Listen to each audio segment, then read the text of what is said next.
ስለ ሀገራዊ ምክክር የሚባለው የአብይ ድራማ ነው። ሌላው ደግሞ ስለ ጦርነት ጉዳይ ነው።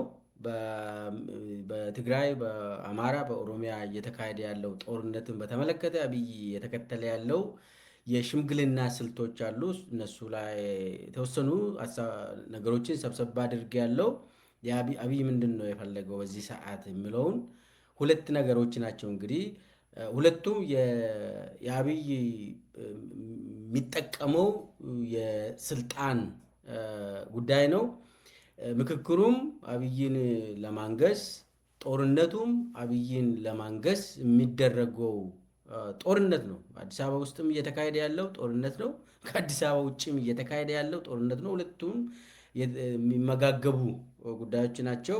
ግን ውስጥ ገብተን በደንብ በጥልቀት ማየት ስላለብን አንዳንድ ነገሮች ሀሳቦችን እንትን ማድረግ አስፈላጊ ነው።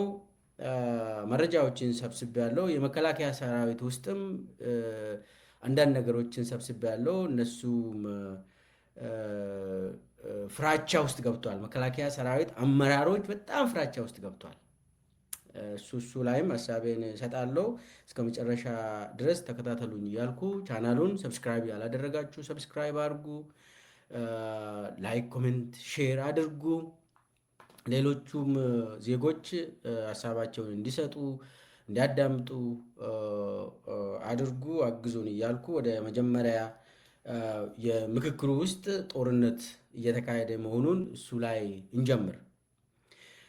ከተለያየ ሚዲያዎች እንደምትሰሙት ራሱም የምክክር ኮሚሽነር የሚባለውም መስፍን አርያም እንደተናገረው ምክክሩ በጣም አስጊ ደረጃ ላይ ደርሷል። በውስጡ ጦርነቶች እየተካሄዱ ነው። ይህንን የምክክሩ ውስጥም ጦርነቱንም የሚመራው አብይ አህመድ እንደሆነ ልንገራችሁ ነው ከሰበሰቡት መረጃዎች። መጀመሪያ ምን ላይ ነው የተጣሉት? እነማን ናቸው የሚጣሉት? ለምንድን ነው ያ ጥልም የተፈለገው? አብይ አህመድ ያንን ጥል ስፖንሰር የሚያደርገው ለምንድን ነው የምለውን በደንብ መገምገም ስላለብን ነው። መጨረሻ ላይ ያው ይሄ ምክክር የሚባለው የአብይ ህገ መንግስትን ያመጣልናል።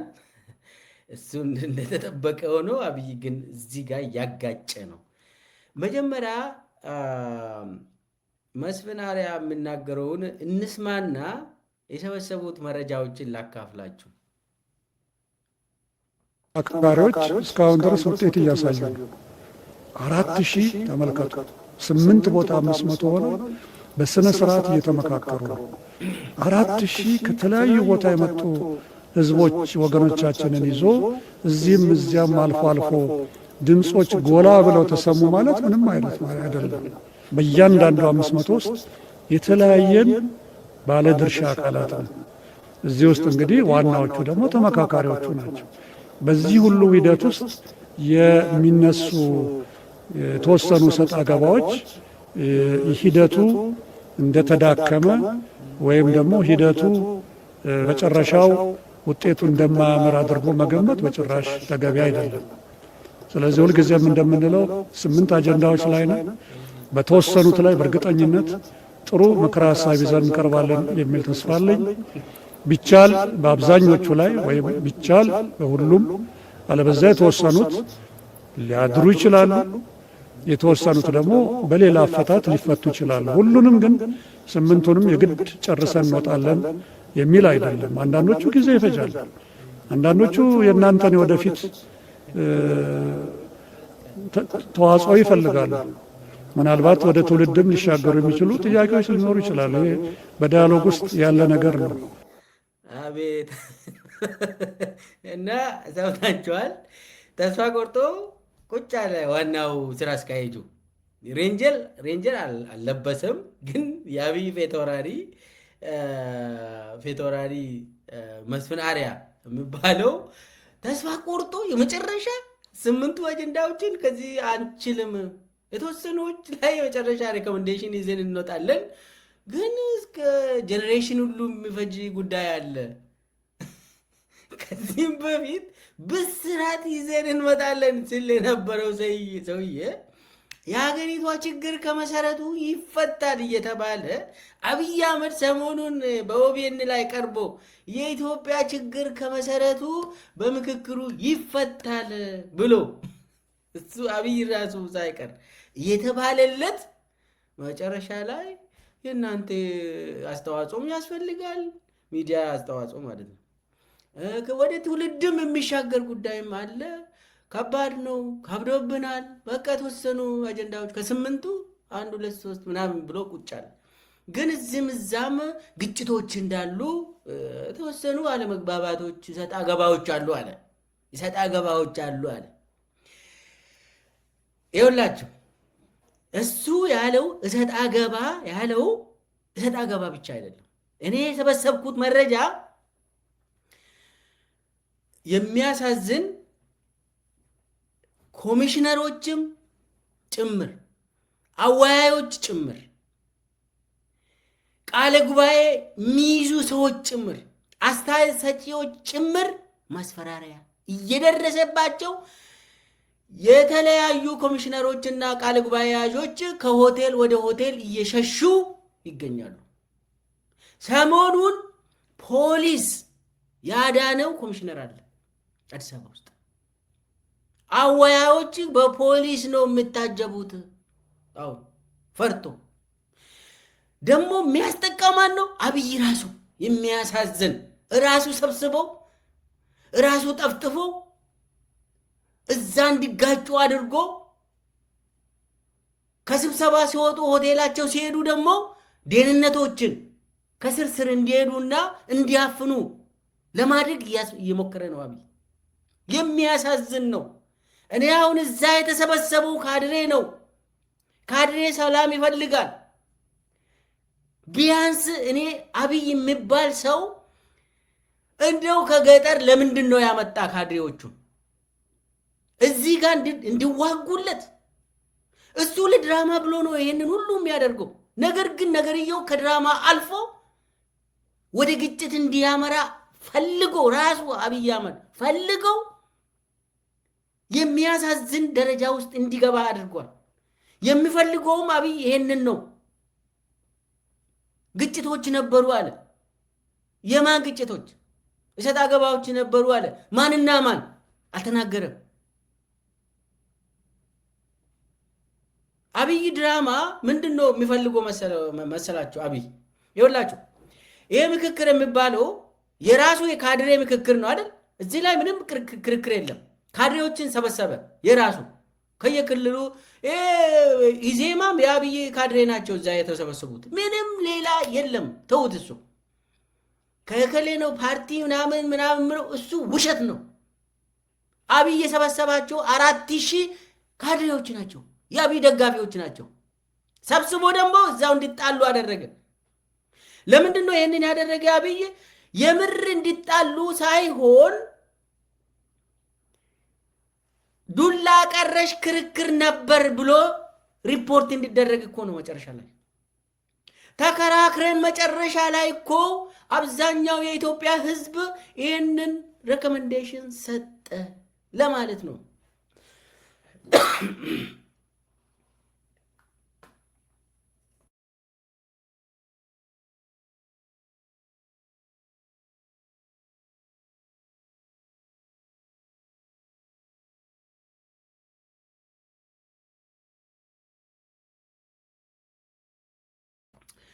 ይቅርታ የተወሰነች ጉንፋን ይዛኛለች።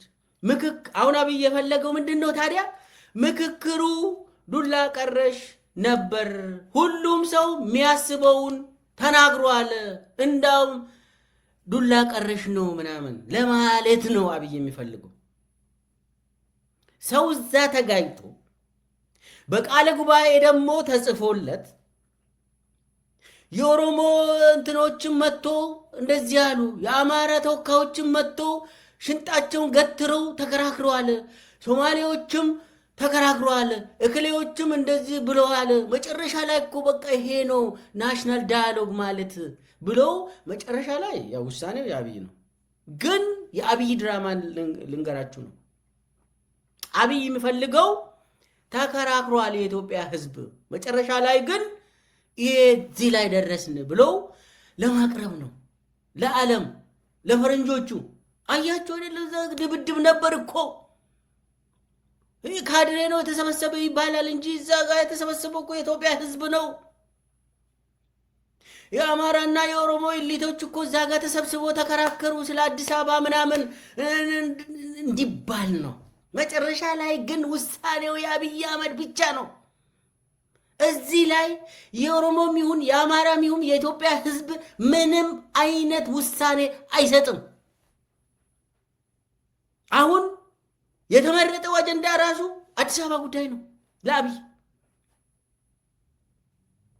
አብይ የሚፈልገው ካድሬ ብቻም ሳይሆን ህዝቡም እንዲዋጋ ነው። በሌለ ጉዳይ ላይ አዲስ አበባ የለችም በዚህ ሰዓት። አዲስ አበባ የምትባል ከተማ ሙሉ በሙሉ ለዩኤኢ የተሰጠችው ከተማ እና 20 የሆኑ የብልጽግና ካድሬዎች የተቆጣጠሩት ባለሀብቶች ማለት ነው። ካድሬ ናቸው የተቆጣጠሩት ከተማ ከእምብርቷ ሰው ተፈናቅለው ካርታ የነበረው ዜጋ ከዛ ተፈናቅለው ወደ ገጠር ወደ ዳር እንዲወጣ ተደርጎ የአፓርታይድ ስርዓት የሚመስል እየሰራ ነው። ይህንን እየመሰረተ ነው አብይ። አዲስ አበባ ዛሬ ላይ በተጨባጭ የማናት? አዲስ አበባ ምንም አይነት ኢትዮጵያዊ አዲስ አበባ ላይ ምንም ነገር የለውም። ማንም ሰው መብት አይደለም እኮ መኖር አይደለም። ከዚህም በፊት ሲኖር ነበር። ማንም ሰው ኦሮሞም ይኖራል፣ ሌላ ዜጋም ይኖራል። ቤት አለው፣ ቤት ነበረው፣ እድር ነበረው፣ አብሮ ይኖራል። ከዚህም በፊት ዛሬ አዲስ አበባ ፒያሳ፣ 4 ኪሎ፣ ካሳንችስ፣ ልደታ፣ ቦሌ፣ መገናኛ 22 ለገሃር እንዳለ ሙሉ በሙሉ ሰው ተፈናቅሎ የደቡብ አፍሪካ ስታይል ከተማ ውስጥ ማለፍ ትችላለህ። ቀን ስራ መጥተህ ሰርተህ መውጣት ትችላለህ። የአዲስ አበባ ባለቤት አሁን ኢትዮጵያውያን አይደሉም። በአብዛኛው የአረቦች ነው። አለቀ፣ አበቃ። ይቅር ከተማ አዲስ አበባ ተውት። ገጠር መሬት አብይ መሬት ይሸጥ ብሎ ይከራከራል። ለማን መሰላችሁ? ለኢትዮጵያውያን። ተሸውዳችኋል። መሬት ይሸጥ እየተባለ ያለው ባሌ፣ አርሲ ለዩኤኢ ለመስጠት ሁሉንም ነገር እኮ ጨርሰዋል አብይ። ይሸጣል የተባለው እኮ ለኢትዮጵያውያን ሳይሆን ለውጭ ሀገር ዜጋ ነው። መሬቱን ይፈልጋሉ። ተውት፣ አዲስ አበባ እርሱት። እኔ አንድ የሰማሁት አንድ ሰውዬ ቅርብ ጊዜ ነው አዲስ አበባ ገብቶ ምንድን ነው ያለው የሆነው 2000 ካሬ ምናምን ቦሌ አካባቢ ቦሌ መድኃኒዓለም ታውቃላችሁ፣ እዛ ፊት ለፊት መሬት ተሰጠው። ከዛ ምንድን ነው ያደረገ ያ ልጅ ምንም ሳይጨምር ሸጠ። በስንት 1.5 ቢሊዮን የኢትዮጵያ ብር ሸጠ። የተፈራረሙት ደግሞ ኢትዮጵያ ውስጥ እኮ አይደለም፣ ዱባይ። ገንዘቡን ገዢው ደግሞ ወደ ዶላር ቀይሮ እዛው ዱባይ እዛው ጨረሰ። ይህንን እኔ የማውቀው ነገር ነው። ይኸውላችሁ አዲስ አበባ ውስጥ የብልጽግና ባለሀብቶች ኦቪድ የሚባል ለምሳሌ ከዚህም በፊት ፕሮግራም ሰርቼበታለሁ። ኦቪድ የሚባል ከተማን ይመሰርታል። ከተማ ውስጥ አፈናቅሎ ሪል ስቴት ብሎ ይሸጣል። በ7 ዓመት 6 ዓመት ውስጥ ወደ ስንት ነው 10 ምናምን ቢሊየን ዶላር ገቢ ያገኘው ብሎ እንትን ዌብሳይት ላይ ለጥፏል። አንድ ባንክ ሄዳችሁ ካያችሁ የህዝብን ገንዘብ ይሄ ኦቪድ ከማጋ ነው የሚሰራ ከፌዴራል ቤቶች ኤጀንሲ የሚባል ፌዴራል ቤቶች ኤጀንሲ ሙሉ በሙሉ ያለምንም ጫረታ ለኦቪድ ይሰጣል። የኢትዮጵያ ጠቅላይ ሚኒስቴር ጽህፈት ቤት ሙሉ በሙሉ ለኦቪድ ይሰጣል። እንዳለ የመከላከያ አዲስ አበባ ውስጥ ኦቪድ ኦቪድ ኦቪድ ኦቪድ። ሌሎቹም አዳዲስ ባለሀብቶች አሁን ባንዴ ቢሊየነር የሆኑ አሉ። እዚህ ላይ አብይ ቢሊየነር የሚያደርገው ባለሀብቶች ከኦሮሞ ከአማራም ከተለያዩ እንትን አድርጎ ይጠቀማል። ያ ገንዘብ ያ ባለሀብቱ ሳይሆን የአብይ ገንዘብ ነው። እና አዲስ አበባን የተቆጣጠሩት 20 ማይሞሉ ከፈለጋችሁ ዘረዝራለሁ 20 ማይሞሉ የብልጽግና ባለሀብቶችና ዩኤኢ ባለሀብቶች ናቸው። እዚህ ውስጥ ማንም ኢትዮጵያ የሚባል ደሃ መኖር አይችልም። አዲስ አበባ ውስጥ ከዚህ በኋላ በአብይ ዘመን እንዶ ደሞዝ ያለው ሰው ራሱ መኖር አይችልም። ከዚህ በኋላ የለም፣ ያባራሉ ከአዲስ አበባ ውስጥ። አሁን አብይ ምንድን ነው እያደረገ ያለው? አዲስ አበባ የማን ነው ይላል። እክሌ ተነስቶ የኔ ነው ምናምን ይላል። እክሌ ደግሞ ኖ አንቺ አይደለም የኔ ነው ይላል። ኖ ኖ ኖ ኖ ይላል። እኔ ልንገራችሁ አይደል፣ አይ እንደው በኢህአዴግ ጊዜ ችግሮች ነበሩ፣ ግን እንደዚህ አልሆንም። እንደዚህ አገር አልተሸጠችም። ወያኔ የሚባልበት ዘመን ማለት ነው። አጀንዳ ዳይቨርሽን ነው ሙሉ በሙሉ አብይ እያደረገ ያለው። መቼም አዲስ አበባ ድሮ ካርታ የነበራቸው ሰዎች ካርታ እንግዲህ ነዋሪ የነበሩ መብት የለንም ስሉ ነበሩ። አሁን ደግሞ ከነ መሬቱም ተወሰደባቸው። ኮንዶሚኒየም ምናምን ተሰርቶ እዛ ገጠር ውስጥ ተባረሩ። ምንም መብት ያለው ኢትዮጵያ ውስጥ አንድ ዜጋ ጥሩልኝ። ኢትዮጵያ ውስጥ አንድ ዜጋ አዲስ አበባ ውስጥ መብት ያለው ተውቱ። የፕሮፓጋንዳውን እንተው። በተጨባጭ አዲስ አበባ ውስጥ ማን ነው ለባለ ዘላቂነት አዲስ አበባን እየተረከበ ያለው?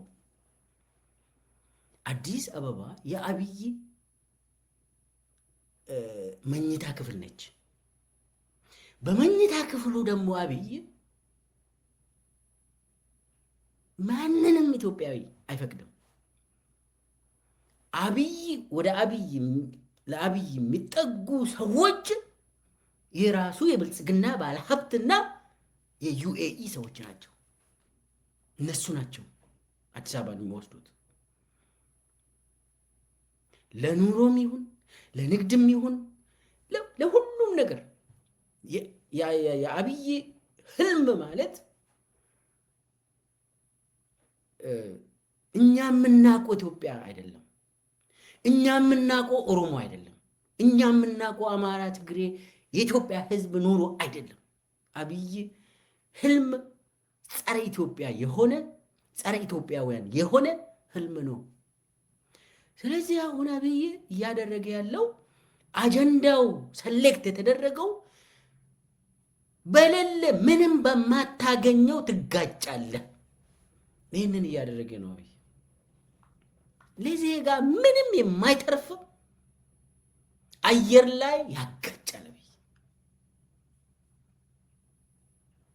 አጀንዳ ማስቀየሻ መሆኑ ነው። ግን አብይ የፈለገው ክርክር ተካሂዶ ከዛ በኋላ ውሳኔ ሰጪው እሱ ራሱ ነው አይደል እንዴ? አዲስ አበባውን የገሌ ይሁን እዛ ላይ ተጻፈ አልተጻፈ በተጨባጭ ማንም ዜጋ ተጠቃሚ አይሆንም። በአብይ ዘመን ማንም ዜጋ ምን አዲስ አበባ እኮ በጣም ሩቅ ነገር ነው የምናወራ። አምቦ ላይ የሚኖሩ ኦሮሞዎች እንደው እየኖሩ ነው ከተማዬ ነው ብሎ ያስባል። የአምቦ ህዝብ አምቦ ራሱ በየቀኑ የሚረሸን መኖር ያቃተው እንደው ከዚህ ገላግለኝ ብሎ የሚጸልይ ህዝብ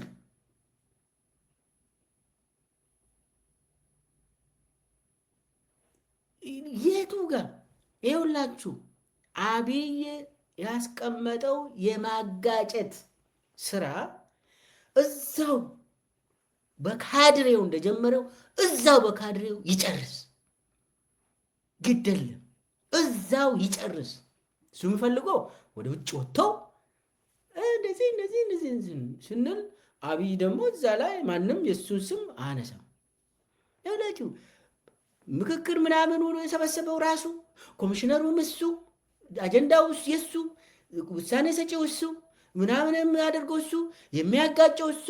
ተጋጨ የሚባለው ደግሞ ግራ እጁና ቀኝ እጁ።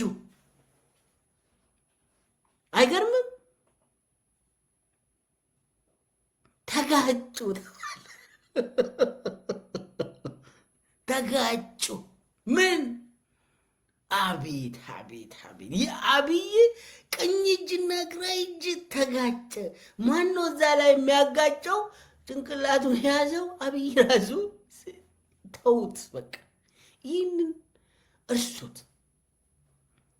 የውሸት ማጋጫ አብይ የሚያስበው ክርክር ተካሂዶበታል፣ ዱላ ቀረሽ እንትን ተብሏል የሚል ሪፖርትን ብቻ ነው የሚፈልገው። ከዛስ እንትኑ ካለቀ በኋላ አዳማ ግቡ ብሎ የአንድ ቀን ስልጠና ይሰጣል። ባለፈው እዛ ጋር ነገርኳችሁ ነገር እዚህ ላይ እርግፍ አድርጋችሁ ወደ የወጣችሁበት ቦታ ሂዱ ይላል። ባለፈው የሰራችሁ ጥሩ ፐርፎርም አድርጋችኋል፣ ድራማ መስራት ትችላላችሁ፣ ጎበዞች ናቸው። ብልጽግና ማለት ይሄ ነው። ሰራን። ግን የአጀንዳ አልቋል፣ አቅቷል።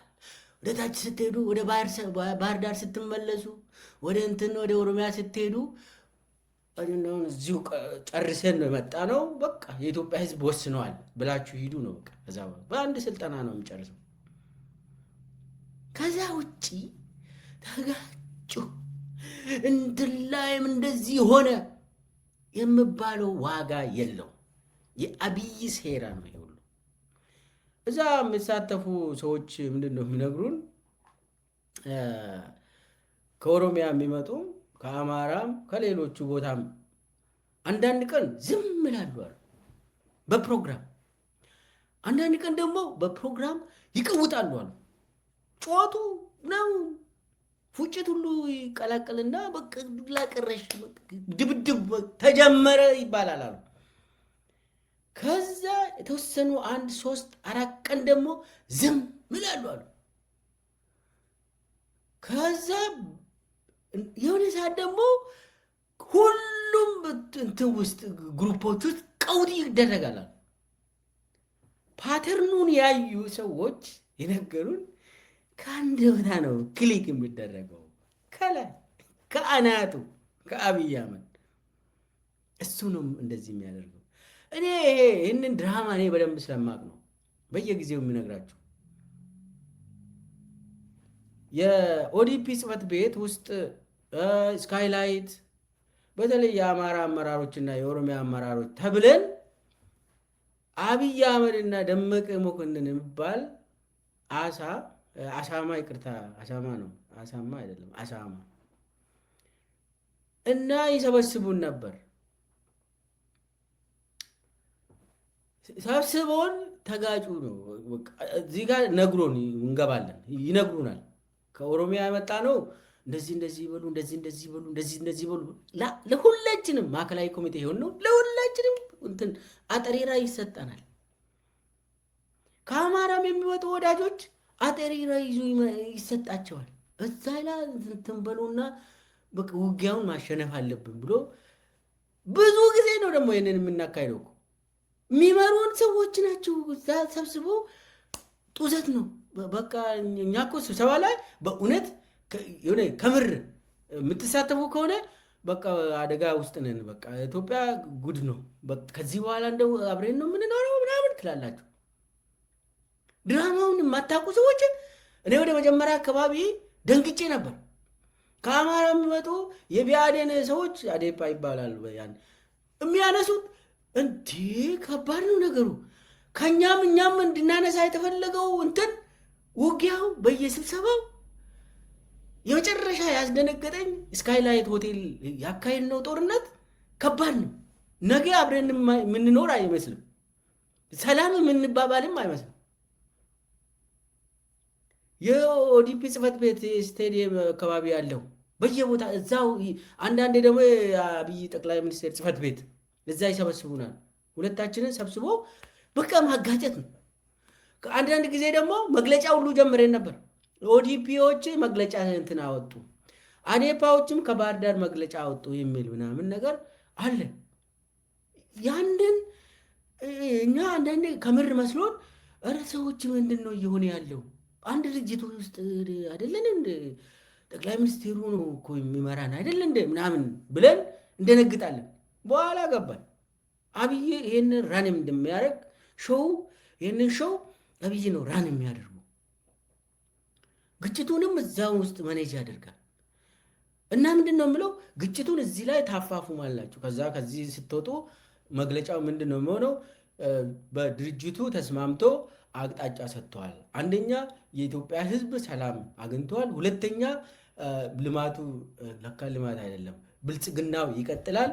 ሶስተኛ ወንድማማችነቱ እንትን ሆኗል የሚል መግለጫ ደግሞ ተጽፎ ይወጣል። የምናደርገው ሌላ የምታገኙት ቅዠቱ እንደዛ ነው። ቆይቷል ለማለት ነው። አሁን ምክክር ውስጥ ቅዠት የሚመስል ድብድቦች አሉ። የተፈለገው ደግሞ አዲስ አበባ ላይ እንድትደባደቡ ነው የተፈለገው። ከዚህም በፊትም ያንን ነው ሲመራ የነበረው አብይ አህመድ። አሁንም ተመሳሳይ ነገር ነው ያደረገው። አሁን ሶማሌዎችም ገብቶ እንዲቀውጡ ያደርጋል ሲፈልጉ። አረ ይሄ ፌዴራሊዝም እንትን ከሆነ እኛ ሞቃዲሾ ገባን እንድሉ ያደርጋል አብይ። እራሱ አብይ ወደ ዲክቴት የሚያደርገው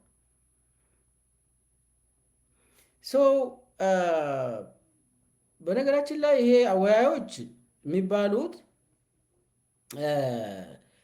አንዳንድ ግራ ይገባቸዋል። ድራማውን አያውቁም። ኮሚሽነሮቹም ተዳከሙ። አንዳንድ ጊዜ ደግሞ ሼኮች ምናምን ገብቶ ይቀውጣሉ። በፕሮግራም መሰረት አብይ የሚነግራቸውን ወስደው ቀውጥ ያደርጋሉ። ፓስተሮችም ይቀውጣሉ በየፕሮግራም እንትን ብሎ ዝም ስባልም አለ። የሆነ ጊዜ ደግሞ ጸጥ ረጭ ይበልና እኔ ሰላም ወረደ ይባላል። ከዛ በኋላ ደግሞ ያመጣል አብይ ይቀሰቅሳል። እና አንድ ከኦሮሚያ የመጣ አመራር ቀወጠ አሉ ሰው። ያንን አመራር እኔ ያውቀዋለሁ። የሚቀውጥ አመራር አይደለም። እርግጥ እመኑኝ፣ የሚቀውጥ አመራር አይደለም። ቀወጠ፣ ያዙን ልቀቁኝ አዲስ አበባ ላይ አለ አሉ። በጣም የምንቀራረብ ነው በነገራችን ላይ። ያ ሰው የሱ አይደለም። እኔ 100,000,000% እርግጠኛ ነኝ አብይ ሂድና ቀውጥ ብሎ ይልከዋል። ያ ሰው የሚቀውጥ ሰው አይደለም። እንዳውም የተረጋጋ ሰው ነው። እነዛ ቀወጠ ሲባል አጅሬ አብይ አህመድ ነው አድርግና ችግር የለውም ማኔጅድ ነው ብሎ ይልኳል። በደንብ ስለምንተዋወቅ ነው። በነገራችን ላይ አብይ ምንድን ነው እያደረገ ያለው? በአጠቃላይ እኔ አሁን ነገ ኢትዮጵያ ሕዝብ እኮ አብሮ ይቀጥላል። አብይ ይሄዳል። እሱ የሚያደርገውን የምትሰሙ ከሆነ ብዙ ነገር ታስባላችሁ። የአብይ ሴራን የምትሰሙ ከሆነ በጣም ከባድ ነው የሚሆነው። ከባድ ነው። አብይ የሚያደርገው አሁን ከሆቴል ሁሉ ለማፈን ይሞክራሉ የአብይ ደህንነቶች፣ በተለይ አወያዮች ምናምን ይህንን እያደረጉ ነው። አስቀያሚ የሆነ ቃል ጉባኤዎችን ያስፈራራሉ ደህንነቶች ገብተው ስብሰባ ውስጥ ገብተው። ይህ ሁሉ የሚደረገው አብይ የሚፈልገው ነገር አለ። ለዛ ደግሞ ምክክሩ እየጦፈ ነው። እንዳውም በኢሞሽን ምናምን እየሆነ ነው። ይህ ደግሞ ትክክለኛው መንገድ ነው እየወጣላቸው ነው ብሎ አብይ ይህንን በሪፖርት መልክ እያቀረበ ነው። ነገር ግን ይሄ የህፃን ምክክርም እንደዚህ አይሆን። ህፃን ድራማውን የሚሰራ አብይ አህመድ ነው። የራሱን ካድሬዎችንም የሚያጋጭ እሱ ነው። ካድሬ እኔ በደንብ አውቃለሁ። እኔም ካድሬ ነበርኩኝ። ካድሬ ስትሆን የራስን አስተሳሰብ እዛ አስቀምጠ የድርጅት ነው የሚገጠምልህ።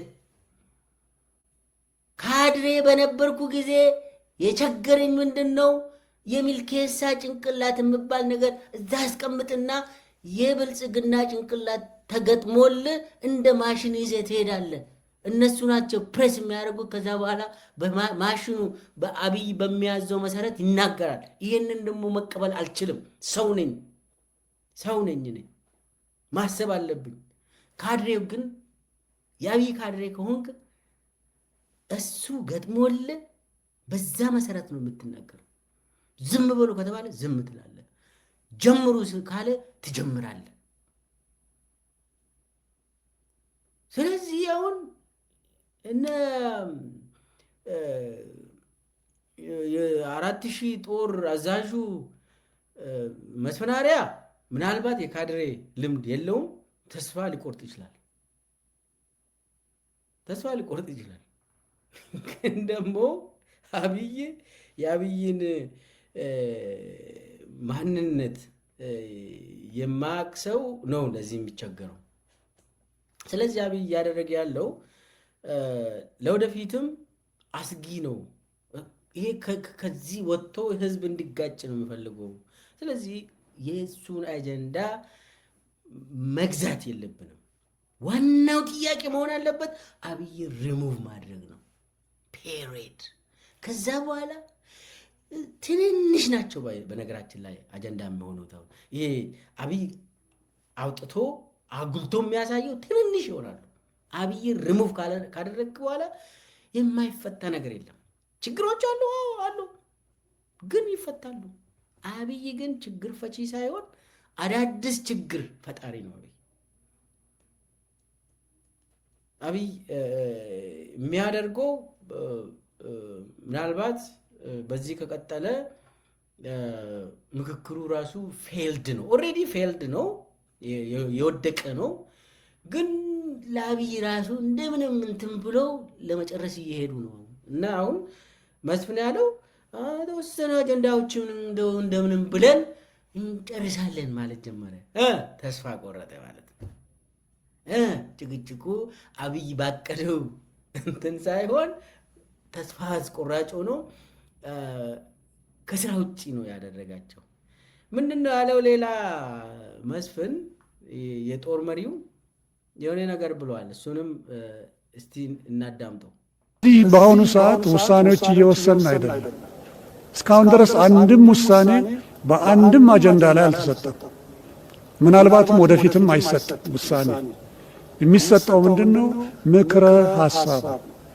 ምክረ ሀሳብ በእያንዳንዱ አጀንዳ ላይ እንደዚህ ቢሆን አቅጣጫው በዚህ ቢሄድ እና ተግባራዊ አካላት ይህንን ቢያደርጉ ተብሎ ባለፈውም እንዳልኩት ለሕግ አስፈጻሚው፣ ለሕግ አስከባሪው ወይም ደግሞ ለሕግ አውጪውም ለሕግ ተርጓሚው የሚተላለፉ ምክረ ሀሳቦች ይሆናሉ።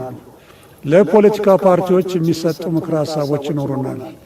ለሃይማኖት ተቋማት የሚሰጡ ምክረ ሀሳቦች ይኖሩናል እና ለተለያዩ ተግባራዊ አካላት የምንሰጣቸው ምክረ ሀሳቦች ነው እንጂ ልክ አሁን እንዲሁ እየተንሸራሸረ ያለው ሀሳብ በዚህ ሀሳብ ላይ ድምፅ ብልጫ ይሰጥበታል ሰሞኑን። ስለዚህ በጋራ ተመካክረው ከደጅም ከውስጥም ያሉ ሎቢ ተደርገው በዚህ ውሳኔ ላይ እንዲህ ሊያደርጉ ነው የሚባለው ነገር ከአሉባልታ ያለፈ አይደለም። ስለዚህ ይሄ ለሁላችንም ግልጽ ሊሆን ይገባል።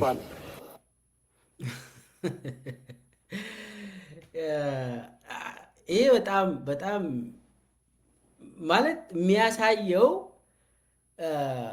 ተስፋ በመቁረጥ ከዚህ በኋላ የምናደርገው ውሳኔ ራሱ የለም፣ ሬኮሜንዴሽን ነው የምንሰጠው። ሬኮሜንዴሽን ደግሞ ለአብይ ነው የምንሰጠው አለ።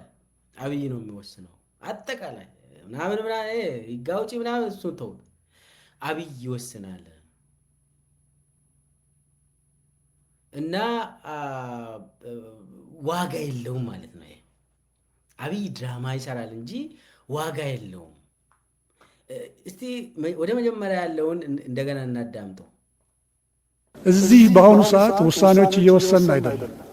እስካሁን ድረስ አንድም ውሳኔ በአንድም አጀንዳ ላይ አልተሰጠም። ምናልባትም ወደፊትም አይሰጥም። ውሳኔ የሚሰጠው ምንድን ነው? ምክረ ሀሳብ በእያንዳንዱ አጀንዳ ላይ እንደዚህ ቢሆን አቅጣጫው በዚህ ቢሄድ እና ተግባራዊ አካላት ይህንን ቢያደርጉ ተብሎ ባለፈውም እንዳልኩት ለሕግ አስፈጻሚው፣ ለሕግ አስከባሪው ወይም ደግሞ ለሕግ አውጪውም ለሕግ ተርጓሚው የሚተላለፉ ምክረ ሀሳቦች ይሆናሉ። ለፖለቲካ ፓርቲዎች የሚሰጡ ምክረ ሀሳቦች ይኖሩናል። ለሃይማኖት ተቋማት የሚሰጡ ምክረ ሀሳቦች ይኖሩናል እና ለተለያዩ ተግባራዊ አካላት የምንሰጣቸው ምክረ ሀሳቦች ነው እንጂ ልክ አሁን እንዲሁ እየተንሸራሸረ ያለው ሀሳብ በዚህ ሀሳብ ላይ ድምፅ ብልጫ ይሰጥበታል ሰሞኑን። ስለዚህ በጋራ ተመካክረው ከደጅም ከውስጥም ያሉ ሎቢ ተደርገው በዚህ ውሳኔ ላይ እንዲህ ሊያደርጉ ነው የሚባለው ነገር ከአሉባልታ ያለፈ አይደለም። ስለዚህ አጠቃላይ ምክክሩ የወደቀ ነው፣ ምንም ዋጋ የለውም። ግን ያሳዝናል። የኢትዮጵያ ገንዘብ 4000 ሰው ሰብስበ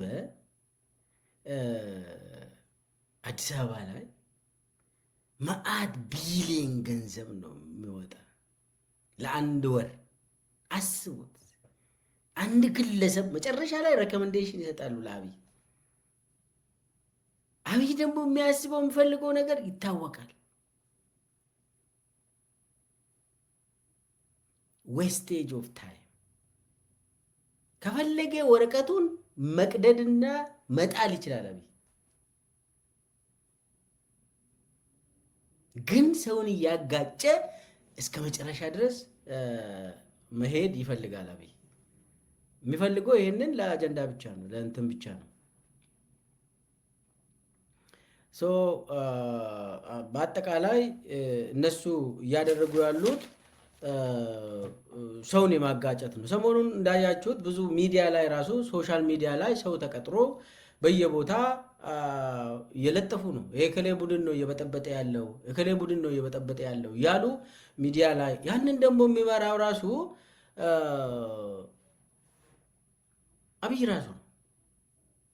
አብይ ራሱ ነው። ይህንን ሁሉ እንትን የሚያደርጉ አሁን በዚህ ሰዓት የኢትዮጵያ ሕዝብ ጥያቄ ምንድን ነው? የሰላም ጥያቄ ነው። ሰላም ይፈልጋል። ሰላም ደግሞ የበጠበጠ ማን ነው? አብይ አህመድ። ስለዚህ የኢትዮጵያ ሕዝብ ችግር የሚፈታው አብይን ከስልጣን በማውረድ ለሕግ በማቅረብ ብቻ ነው የሚሆነው። አብይ አህመድ የኢትዮጵያ ሕዝብ ችግርን አይፈታም፣ ያባብሳል፣ እያባባሰ ነው የመጣ። ከዛ ውጪ አብይ እንትን የሚያደርገው የሚፈታልን ምንም አይነት እንትን የለም፣ አጀንዳ የለም። ሰው አንዱ ይሄ ነው።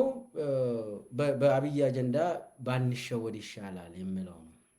ሌላኛው አጀንዳ ዛሬ መናገር የሚፈልገው አብይ ሽምግልናን መጠቀም ይፈልጋል። በጣም ፈርተዋል። ስለፈራ ወደ ትግራይ ሽምግልና ምናምን ግርማ ብሩ እንዲደውል አድርጓል። ግርማ ብሩ ማለት የአብይ ተላላኪ ነው። ደግሞ መቀሌ እኮ በየጊዜው በሳንጆ ይሁን አምባሳደሮች፣ ዲፕሎማቶች ይላካሉ። አሁን ግርማ ብሩ እንዲደውል አደረገ። እንስማማ ፕሊዝ፣ ከኤርትራ ጋር የጀመራችሁትን አቁሙ ምናምን፣ ጽምዶ የሰራችሁትን አቁሙ፣ ከሸኔ ጋር ከአማራ ሸኔ ከኦሮሚያ ሸኔ ጋር አትስሩ ምናምን ብሎ ቢደውልለት የሚያስኬድ አይደለም። ነገር ግን ይሄ ሽምግልና በጣም ሲሪየስሊ መጠቀም ይፈልጋል አብይ። አንደኛ ወደ ፋኖም ብዙ ሽምግልናዎች እየተላኩ ነው። ባለሀብቶችን፣ የሃይማኖት አባቶችን ይጠቀማል። ደግሞ ፋኖን በተመለከተ የጎጃም አካባቢ የሚንቀሳቀሱ የጎጃም ባለሀብቶችን፣ ወደ ጎንደርም የዝናሽ ኔትወርክ የሚባሉ አሉ። በእነሱ በኩል ለኦሮሞ ነጻነት ሰራዊትም በዛ ወደ እንትን በየክልል በየዞን የተደራጁትን እንደዛው በየአካባቢ የሚገኙ ሽማግሌዎች፣ ሃይማኖት አባቶች ምናምን ባጫ ምንድን ነው ያለ ገንዘብ ነው የሚፈልጉት አለ አይደል? ባጫ ደበሌ ፋኖም የኦሮሞ ነጻነት ሰራዊትም ገንዘብ ነው የሚፈልጉት አለ እና በዛ መሰረት ገንዘብ ስጧቸውና ይመለሱ በሽምግልና እያሉ ነው። የትግራይም በተመሳሳይ ሽምግልና ምናምን ሊበዛ ይችላል። ሰሞኑ የተለያዩ አምባሳደሮች ሊደውሉ ይችላሉ፣ እየደወሉም ነው። ከአሜሪካ እስከ አውሮፓ ዩኒየን ፑሽ ያደርጋሉ። ምንድን ነው የሚፈልጉት በዚህ ሰዓት? ወርቅነህ ገበየሁ አሁን ሱዳን ነበር ሰሞኑን። አልቡራን እግሩ ላይ ወድቆ ፕሊዝ ፕሊዝ ህዋትን የምትረዳው አቁም ምናምን ብሎ እግሩ ላይ ወድቆ ወርቅነህ ገበየሁ ኢጋድ መሪው የተባለው የአብይ አሽከር እዛ ሱዳን ሂዶ ነበር። ይሄ ሽምግልና ምንድን ነው? ይኸውላችሁ አብይ ሽምግልናን እንደ ጦር ስልት ነው የሚጠቀመው። ጊዜ ለማግኘት ጊዜ አግኝቶ ለጦርነትም መዘጋጀት የተለያዩ ነገሮችን ለመስራት ጊዜ ይፈልጋል። ጊዜ በወሰድክ ቁጥር ደግሞ አሁን አብይ ጭንቀቱ ምንድን ነው?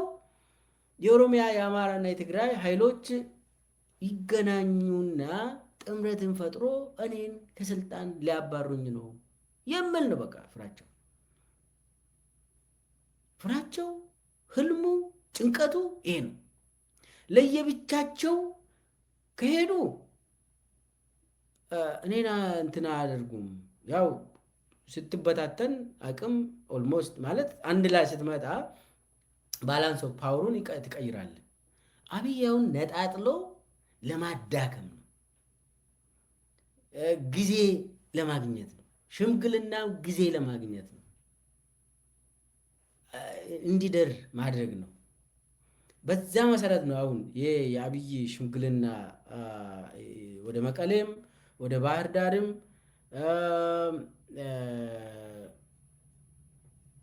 በየቦታ የሚያደርገው ሽምግልና ተብሎ ወደዚህ ወደ ሚልከው የተስፋ ቆርጦ ጦርነቱን ትንሽ ለማቆየት እየሞከረ ነው። ግን አብይ እንደሚያስበው ይሆናል ወይ ነው? አይሆንም።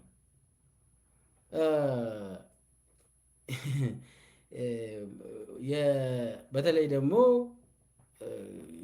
የኦሮሞ ነጻነት ሰራዊት፣ ፋኖ፣ ቲዲኤፍ ጦርነት ተከፍቶባቸው ጦርነት ኦፍኮርስ የተከፈተው ኦሮሞ ህዝብ፣ አማራ ህዝብ እና ትግራይ ህዝብ ላይ ነው። በዚህ ደረጃ ሞኝም አይመስሉኝም። ተስፋ በመቁረጥ ነው ይህንን ሽምግልና ምናምን የሚጠቀመው። ሽምግልና ደግሞ የጦር ስልት ነው። ይህንን ማወቅ ያስፈልጋል። ከዚህ ጋር ተያይዞ አብይ ምንድን ነው እያደረገ ያለው? አሁን መከላከያ አካባቢ የሚወራ ፍራቻ ነው። መከላከያ ሰራዊት ውስጥ መከላከያዎች ምንድን ነው የሚሉት? በሆነ ነገር ድርድር ካልተጀመረ፣ በተለይ ደግሞ ከህወሓት ጋር ድርድር መጀመር አለበት ብሎ ጀነራሎች በየቀኑ የሚጨቀጭቁት እነሱ ናቸው። ፈርተዋል። ጀነራሎቹ በጣም ነው የፈሩት። አሁን ይሄ የትግራይ ጦርነት ትግራዮች ጦርነት ከጀመሩ አብቅቶልናል ብሎ ነው የሚያወሩት። በነገራችን ላይ መከላከያ ጀነራሎች አብቅቶልናል፣ አንችልም፣ በዚህ ሰዓት አቅም የለንም፣ አቅማችን በአማራ ክልል በኦሮሚያ ክልል ተዳክሟል፣ እዚህ ላይ ትግራይን ከጨመርነው ያበቃልናል ብለው ለአብይ ይናገራሉ። አብይ አይሰማቸውም። ነገር ግን አብይ አይሰማቸው። አብይ የሚሰማ ማንን ነው? ዩኤኢን ነው።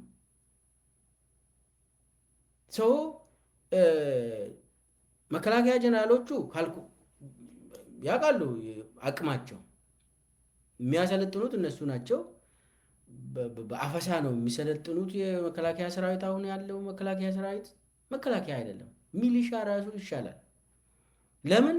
በአፈሳ አሰልጥነ ደግሞ ለብ አሰልጥነ ከዛ በኋላ ሂድና ሞትልኝ ብትል ክላሽ ሰተ ህፃናት ናቸው እነኚህ። ዝም ብሎ ሂዶ ለአብይ አይሞቱ። አንደኛ የኮዙ ዚሮ ነው። ለምንድን ነው የሚዋጉት? ማንን ነው የሚገሉት? መከላከያ ለማሰማራት መከላከያን ኮዝ ያስፈልጋል። አሁን በዚህ ሰዓት ኮዝ የለውም። መከላከያ ለመሞት ኮዝ የለውም። ለምንድን ነው አማራን የሚገለው ሄዶ መከላከያ? ለምንድን ነው ኦሮሞን የሚጨፈጨው? ለምንድን ነው ትግራይን ዳግም ጄኖሳይድ ለማካሄድ የሚሄደው? ኮዝ የለው ለአብይ ስልጣን ብሎ። ስለዚህ የሳይኮሎጂካል ሬዲነስ የለውም መከላከያ። ይህንን ደግሞ ጀነራሎቹ ያውቃሉ። ይቅርብን ይላሉ።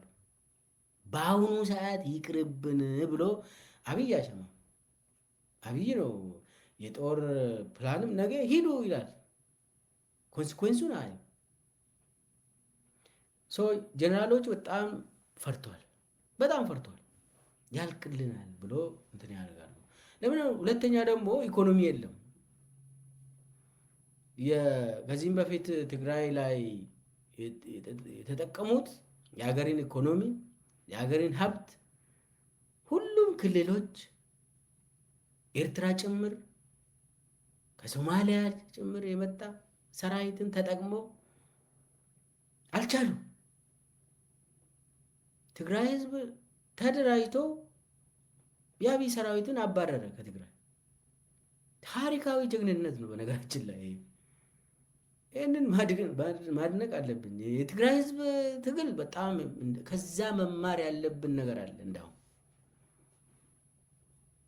አብይ ይህንን ስለሚያውቅ በሚደረጉ በአማራ ክልል እየተደረገ ያለው፣ በኦሮሚያ ክልል የተደረገው፣ ቤንሻንጉል ጉሙዝ፣ ጋምቤላ እዚህ ላይ የትግራይ ከተጨመረ በቃ ትተን በቃ መጥፋት ነው ያለብን ብሎ ያምናሉ ጀነራሎቹ። ስለዚህ የአቅማቸውን ስለሚያውቁ ማለት ነው።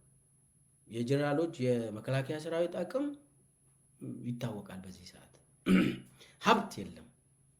ህዝብ ሀብትን አይሰጥም። በዚህ ሰዓት እኮ ኦሮሚያ ውስጥ አፈሳ እየተካሄደ እናቶች ያለቅሳሉ። የፖሊስ ጣቢያ እየሄዱ ልጄን ብሎ። አሁን እነኚህ እናቶች የአብይን ጦርነት ይደግፋሉ? አይደግፉ። ገንዘብም የለም፣ ኢኮኖሚው ወድቋል። አብይ ዶላር ብዙ አያገኝም። ወርቅ እየዘረፈ እየሸጠ አይችልም። አመራር ደግሞ የለም። የቱ ጋር ነው የሚቆመው? የኢትዮጵያ አሁን እየተካሄደ ያለው ጦርነት መቼ ነው የሚቆመው? በአብይ እቅድ መቼ ሲያገኙ ነው የሚያቆሙት? የለም እኮ መውጫ መንገድ የለውም እኮ አብይ።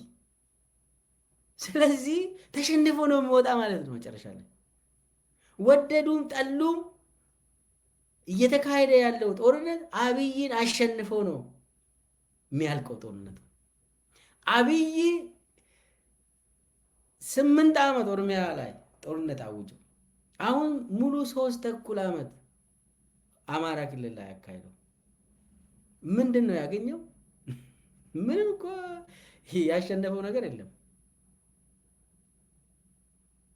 የትግራይ አይተናል፣ ተገርፎ ነው የሚወጡት እና አጠቃላይ መውጫ መንገድ የለውም።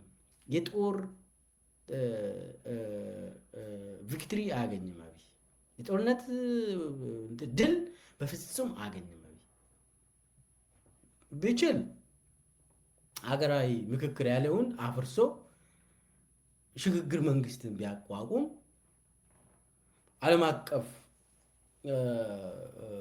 ማህበረሰብ ትልቅ ሚና የሚጫወቱት የሀገራዊ ሽግግር ቲዲኤፍ የሚሳተፍበት፣ ፋኖ የሚሳተፍበት፣ የኦሮሞ ነጻነት ሰራዊት የሚሳተፍበት፣ ሁሉም ከኢትዮጵያ የሚመጡ የሚሳተፉበት የሽግግር ዳያሎግ ቢጀምር ቢያንስ የተወሰነ እንትን ያገኛል፣ ሬኮግኒሽን ያገኛል። ግን ይህንን ደግሞ አብይ አያደርግም።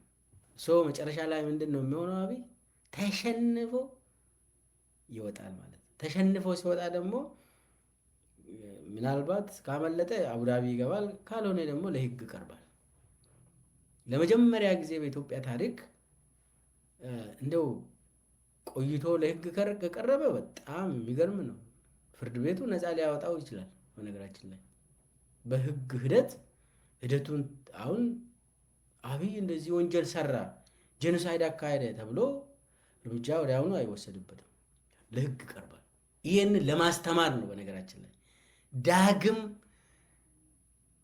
ህግ የበላይነት የሚባል ኢትዮጵያ ውስጥ ከእንግዲህ ህግ የበላይነት ብቻ ነው የሚኖረው የሚለውን ለማስተማር አብይ አህመድን የእሱ ጀነራሎችን የእሱ ካድሬዎችን ለህግ በማቅረብ ይጠናቀቃል።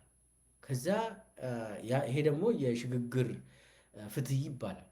ያንን የኢትዮጵያ ህዝብ ይመለከትና ልጆችም ከዚህ ይማራሉ። በታሪክ አንድ ግለሰብ ተነስቶ አወናብዶ ጨፍጭፎን እኛም መግዛት የለበትም። ማስተማሪያ ይሆናል ማለት ነው። ከአብይ ሰው መማር አለበት። ያንን ደግሞ የኢትዮጵያ ህዝብ ያደርጋል የሚል ነው እና መከላከያ ተዳክሟል፣ ብዙ ጠመንጃም ጥይት አለቀ የሚባል ኮምፕሌን ነው። በቃ በየቦታ ሰራዊቱ ጥይት የለንም ምናምን። መከላከያ ጀነራሎች ከተቻለ ጦርነቱ ይቅር እንደምንም በሽምግልና ምናምን አያቁሙ ምናምን ነገር ነው ያለ። ስለዚህ ጀነራሎቹም ተስፋ ቆርጧል። መጨረሻ ላይ አብይ ምንድን ነው እያደረገ ያለው? በዚህ ሰዓት አብይ እያደረገ ያለው አንደኛ ህዝብ ለህዝብ ጥላቻ ስር እንዲሰድ ለማድረግ እየሞከረ ነው። ህዝብ ለህዝብ ጥላቻ ስር እንዲሰድ በአደባባይ እያለ ጠላት እያደረገ ነው ህዝብን። እኔ አብይ የኦሮሞ ቁጥር 1 ጠላት ነው። በዚህ ሰዓት የኦሮሞ ህዝብ ጠላት ማን ነው ከተባለ አንደኛ ላይ ያለው አብይ አህመድ፣ ሁለተኛ ላይ ያለው አብይ አህመድ እና የሱ አሽከሮች፣ ሶስተኛ ላይ ያለው አብይ አህመድ ነው። የኦሮሞ ህዝብ ጠላት አብይ አህመድ ከሱ በላይ ምንም ሌላ ጠላት የለውም። የኢትዮጵያ ህዝብ ግን የኦሮሞ ወዳጅ ናቸው፣ ወንድማማች ናቸው። ኦሮሞ ሲጎዳ ሌላም ማህበረሰብ ይጎዳል። አማራው ሲጎዳ ኦሮሞም ይጎዳል፣ ትግራዋይም ይጎዳል። ይህ ምንም መካድ አንችልም መካድ። ትግራይ ሲጨፈጨፍ ጊዜውን ጠብቆ ደግሞ አማራም ይጨፈጨፋል። ይኸው እያየን ነው። ኦሮሞ ወደ ከመጀመሪያ ጀምሮ ጦርነት ከፍተውበት እና ሃጫሉን ገደለ፣ በቴ ኡርጌሳን ገደለ፣ ኦሮሞ ወጣቶችን ረሸነ። ሸኔ እያለ ይረሽናል፣ አሰቃየ የኦሮሞ ህዝብ። ያ አሁን ቤንሻንጉል ጉሙዝም የተጨፈጨፈ ነው፣ ጋምቤላ፣ ሁሉም አንድ ህዝብ ሲሰቃይ ሌላው ህዝብም ነገ ይሰቃያል። ይሄ የታወቀ ነገር። ስለዚህ ስቃዩን የኢትዮጵያ ህዝብ ከዚህ ስቃይ ነፃ የሚወጣው አንድ ላይ ነው። አንዱ ነፃ ወጥቶ ሌላው ነፃ ይወጣል የሚባል ነገር ታሪክ የለም። የትግራይ ህዝብ ብቻውን ነፃ አይወጣም። ነፃም ወጥቶ አያውቅም ብቻው። እዚህ ላይ ይኸውላችሁ ነፃ ወጥተዋል፣ ኦሮሞ ነፃ ወጥተዋል ይላል አይደል አብይ ሰሞኑን። ኦሮሞ ከ100 ዓመታት ቅኝ ግዛት ነፃ ወጣ፣ ከወያኔ ነፃ ወጣ ምናምን ይላል አብይ በየእንትኑ ደጋግሞ። ነፃነት ማለት ምን ማለት ነው? ኦሮሞ ምን መብት አለው ዛሬ? ምን ፖለቲካ መብት አለው ኦሮሞ ህዝብ ዛሬ? እንደው ከዚህም በፊት የነበሩ ስርዓቶች ይሻላሉ ከአብይ ስርዓት ለኦሮሞ ህዝብ። ከዚህም በፊት የነበሩ ስርዓቶች ለኦሮሞ ህዝብ ይሻላሉ። ከአብይ ጋር ምንም በፍጹም አይወዳደሩም። ኦሮሞ ህዝብ የተዋረደበት ዘመን እንደ አብይ ዘመን አገዛዝ ዘመን የለም። ነፃነት የሚባለው እኮ ህዝቡ ነፃ ነው ወይ? ግለሰቦች ነፃ ናቸው ወይ? ኢትዮጵያ ውስጥ በፖለቲካ ነፃ ነው? አብይ እኮ የኦሮሞ ህዝብ ዲሞክራሲ 100% ተመልሷል አለ። ምንድን ነው በዲሞክራሲ በአብይ ጭንቅላት ውስጥ ያለው? ይኸውላችሁ አሁን ኢትዮጵያ ነፃ አልወጣችም። ፔሪድ። ኢትዮጵያ ነፃ አልወጣችም። የአብይ ፋሽስት አገዛዝ፣ ነፍሰ ገዳይ አገዛዝ የነፃነት መንግስት አይባልም። እሱ የነፃነት መንግስት ከተባለ እኛ ነፃነት የሚባለው ነገርን አናቅም። ስለዚህ ባሪያነት ነፃነት ይሆናል፣ ነፃነት ደግሞ ባሪያነት ይሆናል ማለት ነው። ስለዚህ በአብይ ቋንቋ ይሄ 1984 የሚባለው የጆርጅ ኦርዌል ነፃነት ማለት ስሌቨሪ ባሪያነት ነው ይላል። ጥንካሬ ማለት ደግሞ በጣም መሀይምነት ነው ይላል። የአብይ እንትን ሚኒንጉ የነፃነት ሚኒንግ ይሄ ነው። ባሪያ አድርጎ ህዝብን እየጨፈጨፈ ነፃ ወጣ። በየቁኑ እየረሸነ እያስራበ እያፈናቀለ እያሰረ እያሰቃየ በድሮን በከባድ መሳሪያ እየጨፈጨፈ ነፃ ወጣ ያለ አንደኛ ይሄ ህዝብ ነፃነትን አያውቅም ብሎ ነው እንደዚህ የምለው አይደል? እሱ ህዝብ ያውቃል። የኦሮሞ ህዝብ ምን ውስጥ እንዳለ ያውቃል። ስርዓቱ ምን አይነት ስርዓት እንደሆነ ያውቃል። የአማራ ህዝብም ተመሳሳይ ምን አይነት ስርዓት እንዳጋጠመው ያውቃል። የአማራ ህዝብ፣ የትግራይ ህዝብም ተመሳሳይ ሁሉም ኢትዮጵያውያን ህዝቦችም ተመሳሳይ ምን አይነት አውሬ ስርዓት እንደገጠማቸው ያውቃሉ። እኔ አይደለሁም ለኢትዮጵያ ህዝብ የምነግረው። የኢትዮጵያ ህዝብ ነፃ ወጥቷል ወይስ አልወጣም ብዬ እኔ አልጠይቀውም።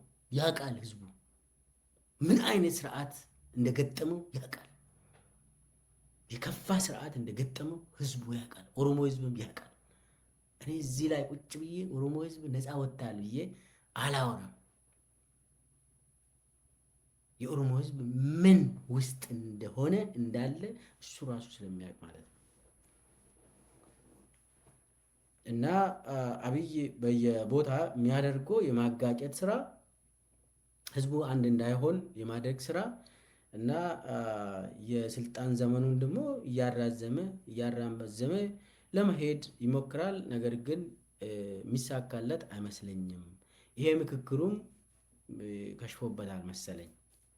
ብዙ የሚያዘልቅ ነገር አይደለም። በጦርነቱም በኩል አብይ አሸናፊ ሆኖ የሚወጣበት ምንም እንትን የለም፣ ምንም ፊንጭም የለም። አብይ ተሸንፎ ነው የሚወጣ። በሁሉም እንትን ለአብይ ጥሩ ዜና የለም። ለኢትዮጵያ ህዝብ ግን አብይ እየተዳከመ በመሆኑ ነፃ ለመውጣት እየሄደ ስለሆነ የኢትዮጵያ ህዝብ ጥሩ ዜናዎች አለ ለኢትዮጵያ ህዝብ።